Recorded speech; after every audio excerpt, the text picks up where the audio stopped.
pramuka kali ini adalah aspek legal dan SDM, mata kuliah studi kelayakan bisnis. Aspek legal, yang pertama kalian harus mencantumkan tentang gambaran umum perusahaan. Nama perusahaan, tujuan perusahaan, nama-nama pemilik perusahaan, dan besarnya kontribusi atau besarnya masing-masing dana yang disetorkan kepada perusahaan dari masing-masing pemilik perusahaan. Nomor akta pendirian, nama dan alamat notaris yang mengesahkan juga harus dicantumkan di dalam proposal studi kelayakan bisnis. Hal-hal khusus lainnya seperti anggaran dasar, anggaran rumah tangga itu juga harus dicantumkan dalam aspek legal. Aspek perizinan juga harus dicantumkan di dalam proposal studi kelayakan bisnis. Aspek perizinan seperti perencanaan wilayah, status tanah, bangunan, ya, gedung, perizinan dan legalitas itu akta pendirian, surat domisili usaha, NPWP, surat izin usaha, dan lain sebagainya. Jadi semua informasi yang harus dimiliki oleh perusahaan berhubungan dengan aspek legalitas harus kalian masukkan di dalam proposal studi kelayakan bisnis. Kemudian yang ketiga adalah aspek legalitas produk. Jadi produk juga harus mendapatkan legal dari legalitas, ya, legalitas atau izin dari yang berwenang. Beberapa hal yang harus diperhatikan dalam aspek legalitas, ya, terutama untuk produk adalah dari jenis usaha. Jadi ada dua jenis usaha, yaitu barang berwujud dan barang tidak berwujud. Untuk barang berwujud, jenis produknya misalnya seperti makanan dan minuman, itu makanan dan minuman, produk kimia, kemudian produk tambang dan mineral, itu harus mendapatkan izin legalitasnya dari BPOM, ya, Badan Pengawas Obat dan Makanan, kemudian sertifikasi halal, ya. Lalu ada standar kualitas dari SNI, dari Standar Kualitas Nasional Indonesia. Nah itu makanan, minuman, produk kimia, dan produk tambang dan mineral itu harus mendapatkan aspek-aspek legalitas tersebut, yaitu dari Badan Pengawas Obat dan Makanan yang dikeluarkan oleh Departemen Kesehatan. Sertifikasi halal yaitu dari sertifikat halal itu dari Majelis Ulama Indonesia. Nah, untuk produk tambang dan mineral itu ada izin juga, untuk produknya dari Badan Meteorologi. Untuk jenis produk manufacturing, ya, produk manufacturing itu semua produk yang dihasilkan oleh pabrik, oleh perusahaan, itu juga selain harus mendapatkan legalitas dari yang tadi saya sudah sebutkan, kalian juga harus mendapatkan legalitas dari SNI, Standarisasi Nasional Indonesia, yang dikeluarkan oleh Departemen Perdagangan. Nah, kalau barang yang tidak berwujud seperti software, produk seni, ya, dan lain-lainnya tidak berwujud, itu legalitasnya berupa hak paten atau haki yang diperoleh dari Departemen HAM dan Perundang-undangan. Selanjutnya, legalitas produk juga itu ada namanya legalitas merek. Jadi kalian harus mencatatkan merek yang kalian, produk atau jasa yang akan kalian jual, yang akan didirikan usahanya itu harus dicatatkan, harus ada legalitas dari mereknya, karena merek ini sebagai aset, ya, aset yang paling besar di dalam perusahaan. Pengertian merek menurut Undang-Undang Nomor 15 Tahun 2001 adalah, jadi ini merek, ya, adalah tanda berupa gambar, nama, kata, huruf, angka-angka, susunan atau kombinasi dari unsur-unsur tersebut yang memiliki daya pembeda dan digunakan dalam kegiatan perdagangan barang dan jasa. Jadi merek ini memang harus dilindungi oleh undang-undang. Nah, merek ini karena sebagai salah satu aset yang paling besar di dalam perusahaan. Nah, merek ini boleh menggunakan gambar, kata, huruf, angka, atau kombinasinya. Nah, ini, ya. Jadi ada sedikit cerita tentang merek. Waktu grup Bob William, ya. Om Bob itu dia grupnya itu mau pecah dengan Sinarmas. Kemudian ini grup Bimoli, jadi minyak sayur, ya, minyak goreng. Nah, Om William mau pecah dengan Eka Cipta. Om William saat itu sebagai pemilik mayoritas dia memilih merek Bimoli. Kemudian Eka Cipta diberikan kelapa sawit ya, perkebunan kelapa sawit yang begitu luas. Kebayang membandingkan antara merek dengan kebun kelapa sawit. Nah, ketika pecah produk Bimoli, meskipun kelapa sawitnya atau bahan bakunya bukan dari kelapa sawit yang dulu, tetap aja orang beli Bimoli karena merek itu udah sangat menjadi leader ya, menjadi pemimpin di dalam minyak goreng. Nah, Eka Cipta membangun Vilma, padahal kelapa sawitnya itu berasal dari perkebunan kelapa sawit yang menghasilkan produk minyak goreng itu Bimoli. Tapi dia membangun merek itu begitu lama sehingga merek itu dikenal dan sudah dikenal oleh konsumen, dan konsumen sudah loyal pada merek tersebut. Jadi bisa terlihat tergambarkan betapa pentingnya merek. Jadi hati-hati, banyak juga merek-merek yang tidak didaftarkan di Departemen HAM dan Perundang-undangan itu bisa diambil. Jadi siapa yang memiliki merek adalah yang pertama kali mendaftarkan merek tersebut di institusi yang berwenang untuk mengeluarkan hak atas merek. Nah, ternyata banyak yang tidak boleh digunakan ketika kita mendaftarkan merek. Jadi ada beberapa tanda yang tidak boleh digunakan dalam merek. Yang pertama adalah tanda yang tidak memiliki daya pembeda seperti garis rumit atau benang kusut gitu ya, garis-garis kusut gitu yang tidak mengandung arti, itu tidak boleh dicantumkan sebagai merek. Tanda yang bertenang dengan kesusilaan dan ketertiban umum, misalnya gambar gitu ya, gambar orang yang sedang naked ya, atau gambar orang sedang yang tidak senonoh ya, nah itu tidak boleh. Kemudian tanda yang telah menjadi milik umum seperti tanda lalu lintas itu tidak boleh dijadikan sebagai merek. Jadi ada beberapa simbol yang tidak boleh dijadikan sebagai merek. Nah, merek ini memiliki objek perlindungan. Jadi perlindungan atas merek, hal-hal yang perlu diketahui itu nanti kalian bisa kalian harus membaca tentang apa saja sih objek perlindungan kalau kita sudah mendaftarkan merek kita di Kementerian HAM ya. Nah, status pendaftaran itu juga yang pertama kali yang mendaftar, yang pertama kali mendapatkan hak atas merek tersebut, itulah yang menjadi pemilik merek tersebut. Jangka waktu perlindungan itu 10 tahun, kemudian bisa diperpanjang lagi setiap 10 tahun. Mutasi dan lisensi, ternyata merek itu juga bisa kita wariskan ya. Mutasi dan lisensi jadi bisa dialihkan. Jadi kita sering lihat ya, ada pengalihan hak, ada lisensi. Kalian kan suka lihat tuh lisensi itu kayak franchise ya. Franchise artinya merek ini kita bisa jual atau menjadi hak merek seseorang, tapi dia membayar fee kepada kita sebagai pemilik merek. Ternyata banyak sekali ya yang diatur dalam legalitas merek.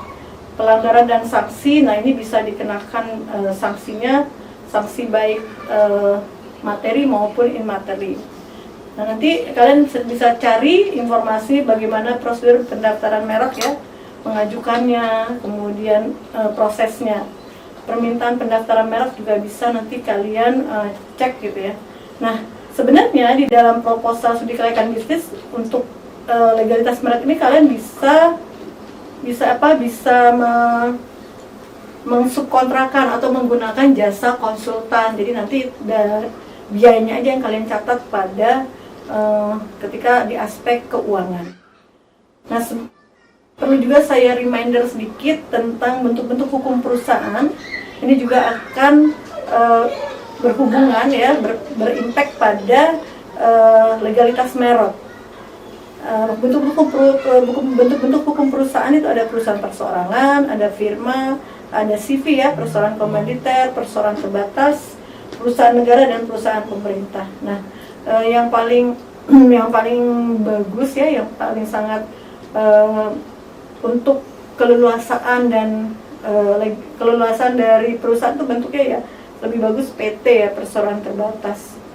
Karena apa? Karena kalau CV itu saya rasa sudah jarang sekali ya.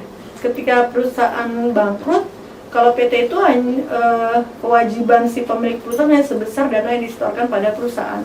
Beda dengan CV. Kalau CV sampai ke harta pribadi itu harus diserahkan ketika kewajiban-kewajiban perusahaan itu belum terpenuhi. Jadi kalau misal bangkrut, kita sebagai pemilik perusahaan yang bentuknya CV, nanti kalau kewajiban kita masih besar, berarti harta kita itu harus menutupi kewajiban-kewajiban tersebut. Beda kalau dengan si PT ya, kalau PT hanya sebesar dana yang kita store aja. Nah, yang paling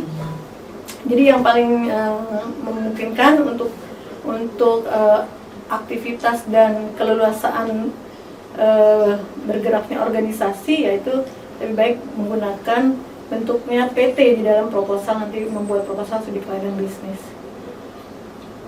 Nah, selain itu faktor-faktor yang harus diperhatikan ketika kita mendirikan usaha adalah tujuan dari usaha tersebut, goals-nya ya, kemudian kepemilikan, lalu modal yang dibutuhkan, dan resiko dari bisnis tersebut.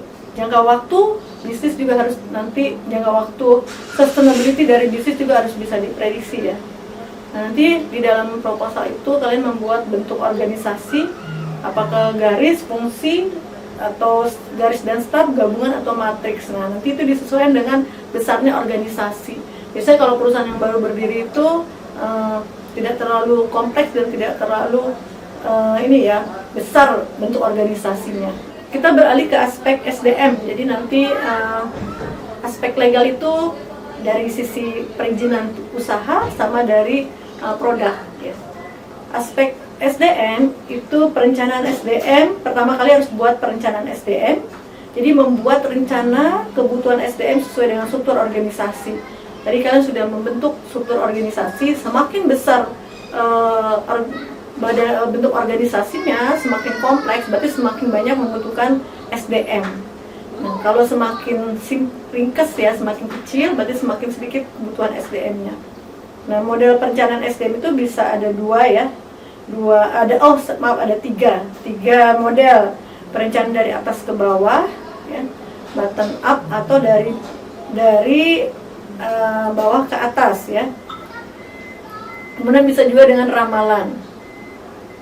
Kegiatan perencanaan SDM itu berupa kalian nanti akan menentukan kriteria bagi setiap pemangku jabatan, pimpinan ya, tenaga kerja langsung ya, dari manajemen yang paling atas, kemudian middle, dan baru yang lower. Nah, itu semuanya nanti kita tentukan kriterianya di dalam kalian menyusun proposal studi kelayakan bisnis. Kriteria tersebut ya bisa dilihat dari secara personal, dari umur ya, gender, kemudian dari kompetensi yang disyaratkan, latar belakang pendidikan, pengalaman kerja, terus histori dari si calon pegawai ya. Mungkin juga bisa dari kalau personal bisa dari penampilan, dari misalnya wajah, kulit. Nah, itu boleh kalau ingin menentukan seperti itu. Kemudian kita menentukan kriterianya atau kualifikasinya ya. Kualifikasi untuk calon pegawai yang akan bekerja di dalam bisnis yang akan kita bangun. Yang kedua adalah kita menentukan benefit yang akan diterima oleh si karyawan ya. Misalnya status kepegawaian yang diberikan itu apa statusnya, gaji, upah ya, bonus ya. Nah, itu semuanya harus dibuat nanti. Jadi ada job desk dan ada reward dan punishment yang akan diterima oleh karyawan, itu harus sudah terinci di dalam proposal studi kelayakan bisnis yang kalian susun di dalam aspek SDM. Nah, jangan lupa juga nanti ada dibuat rencana penilaian kinerja atau key performance indicator. Lalu prosesnya pun untuk mendapatkan SDM tersebut dibuat juga di dalam proposal, mulai dari rekrutmen ya sampai penempatan, pelatihan, sampai pensiun. Nah, itu harus ada di dalam proposal. Ketika kalian membuat kriteria, kalian juga membuat yang namanya job desk ya, job description. Jadi analisis pekerjaan itu dibuat satu-satu. Kalau manajer keuangan itu kualifikasinya apa, job desk-nya apa, terus benefit yang akan diterima apa, kemudian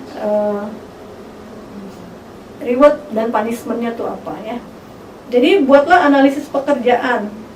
Analisisnya itu analisis pekerjaan adalah proses untuk menentukan isi pekerjaan sehingga dapat dijelaskan pada orang lain.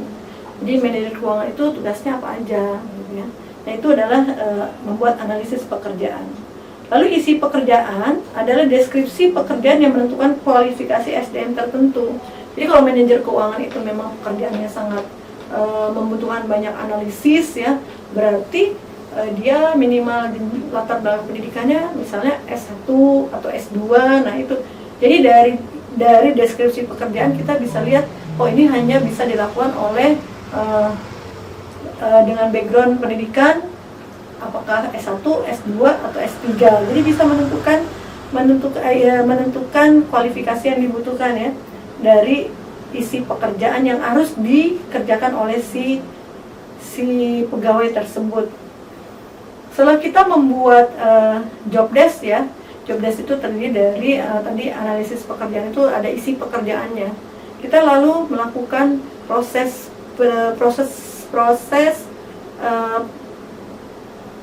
rekrutmen ya, proses rekrutmen, seleksi dan orientasi kepada sumber daya manusia atau karyawan yang kita butuhkan. Yang pertama rekrutmen. Nah, rekrutmen adalah kegiatan untuk mencari sebanyak-banyaknya calon tenaga kerja yang sesuai dengan lowongan yang ada. Kenapa kalau perusahaan-perusahaan besar itu proses rekrutmennya itu dipublish di banyak media ya, di banyak media, baik media elektronik ya, media non elektronik. Itu kenapa? Tujuannya untuk mendapatkan sebanyak-banyaknya calon tenaga kerja yang diinginkan. Kenapa? Kalau semakin banyak berarti semakin kompetitif, semakin banyak pilihan. Kalau nggak ada yang lamar, kalau 1-2 kita sebagai pemilik perusahaan kita pasti kan bingung, wah nggak ada pilihan lain gitu.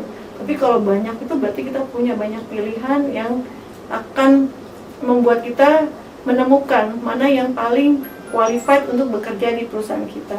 Jadi proses rekrutmen itu kegiatan untuk mencari sebanyak-banyaknya calon tenaga kerja yang sesuai dengan lowongan atau pekerjaan yang kita sediakan. Yang kedua adalah seleksi. Nah, setelah kita mendapatkan calon pegawai yang begitu besar, kita harus lakukan seleksi. Nah, kalau calonnya sedikit ya seleksinya juga seleksinya juga nanti dari seleksi itu calonnya tidak memenuhi semua kriteria yang ditetapkan karena sedikit. Tapi kalau banyak pasti akan semakin banyak yang memenuhi kriteria yang kita sudah tetapkan. Jadi seleksi adalah usaha sistematis yang dilakukan guna menjamin tenaga kerja yang diterima paling tepat sesuai dengan kriteria. Jadi semoga kriteria-kriteria yang disyaratkan itu dengan calon yang begitu banyak bisa terpenuhi. Lalu setelah rekrutmen, seleksi, diterima. Nah, diterima itu harus ada masa orientasi. Masa orientasi adalah kegiatan yang dilakukan pada pegawai yang telah diterima. Jadi kita harus memberikan orientasi kepada karyawan yang diterima. Jadi kita harus jelaskan bagaimana budaya organisasi, bagaimana product knowledge yang mereka harus tahu apa produk yang dijual, apa nilai-nilai yang harus mereka miliki kalau bekerja di perusahaan kita. Nah, orientasi itu perlu sekali ya dilakukan. Jadi ada masa orientasi yang harus dibuat dalam proposal studi kelayakan bisnisnya. Setelah orientasi, mereka kan akan bekerja. Nah, ketika mereka bekerja, mereka pasti akan mendapatkan kompensasi. Kompensasi adalah sesuatu yang diterima karyawan atau pegawai sebagai balas jasa kerja mereka. Jadi kalau nggak kerja ya pasti nggak dapat kompensasi. Nah, kalau sudah bekerja mereka wajib untuk menerima kompensasi. Nah, jenis kompensasi itu ada 2, yang bersifat finansial dan non finansial. Kalau finansial sudah jelas ya, gaji setiap bulan, kemudian bonus ya, THR, reward kalau berprestasi. Nah, THR itu adalah wajib ya, undang-undang mewajibkan semua perusahaan itu memberikan THR. Jadi ketika nanti membuat prediksi anggaran untuk pengeluaran perusahaan tuh THR tuh harus dihitung juga. Jadi artinya karyawan tuh menerima gaji selama setahun tuh 13 kali ya, karena ada THR-nya 1 kali sebesar gajinya. Nah, yang non finansial apa ya? Kalau kadang tuh wajib menerima kompensasi finansial seperti tunjangan kesehatan ya, Kemudian mungkin kalau yang pejabatnya dapat dapat tunjangan kendaraan atau tunjangan fasilitas kendaraan ya, atau fasilitas rumah. Nah itu silahkan dibuat ya perencanaannya. Setelah itu nanti karyawannya setelah bekerja, kalian juga harus punya timeline ya. Lalu bagaimana membina karyawan tersebut dalam bentuk pelatihan, workshop, nanti sampai pensiun. Saya rasa itu saja yang harus kalian pelajari dan kalian ketahui dan harus kalian masukkan di dalam proposal studi kelayakan bisnis di aspek legal dan SDM. Terima kasih atas perhatiannya. Wabillahi taufiq wal hidayah. Assalamualaikum warahmatullahi wabarakatuh.